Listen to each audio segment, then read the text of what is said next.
السلام عليكم ورحمة الله وبركاته. النبي عليه الصلاة والسلام قال: صلوا كما رأيتموني أصلي. صلوا كما رأيتموني، مش حد تاني، مش زي بابا، مش زي ماما، مش زي عمه، مش زي الناس، مش زي الشيخ الفلاني. كما رأيتموني بس، صلى الله عليه وسلم. ليه؟ لأن النبي عليه الصلاة والسلام هو الوحيد اللي نزل عليه جبريل عليه السلام وقال له صلي بالشكل الفلاني. وطبعا سيدنا جبريل عليه السلام ما جابش الكلام من عنده، ده ربنا عز وجل أمره: قل لمحمد يصلي بكذا الشكل الفلاني. فدي هيئة التي يريد أن يعبد الله بها سبحانه وتعالى، هي الهيئة التي يريد أن يعبد الله بها. وأفضل ما تتقرب به إلى الله قاعدة، أفضل ما تتقربي به إلى الله قاعدة، هو الذي شرعه الله، مش حاجة تانية.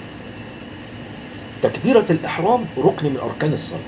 تكبيرة الإحرام ركن من أركان الصلاة، لها شكل وحيد علشان تشوف أنت بتعمل إيه. لو هو الحمد لله، لو مش هو خد بقى العبادة الصحيحة عن النبي عليه الصلاة والسلام الذي قال: صلوا كما رأيتموني أصلي.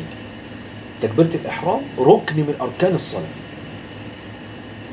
وأنت مسؤول عن هيئة كان يفعلها النبي عليه الصلاة والسلام. طالما عرفتها وقدرت عليها، طالما عرفتها وقدرت عليها، فأنت مسؤول عنها.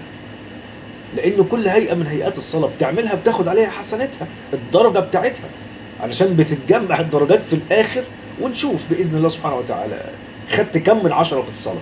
فيبقى صعب قوي ان احنا نبقى قادرين ان احنا نعمل هيئة عن النبي عليه الصلاة والسلام ثبتت عندنا بالدليل الصحيح وما نعملهاش. طب ليه تفوت على نفسك الدرجة؟ انت كده كده هتصلي. فتكبيرة الإحرام لها شكل معين. كان النبي عليه الصلاة والسلام يصلي تكبيرة الإحرام يرفع يديه حذو منكبيه، يعني الكتفين أو أذنيه، كده أو كده. الأصابع كانت مضمومة، ولكن خلي بالك مفرجة قليلا. بص، مفرجة قليلا، مضمومة ولكن مفرجة قليلا كده. وأطراف الأصابع كلها إلى السماء، يعني مش كده. ومفرجة قليلا يعني كده، مش كده. مفرجة قليلا يعني كده.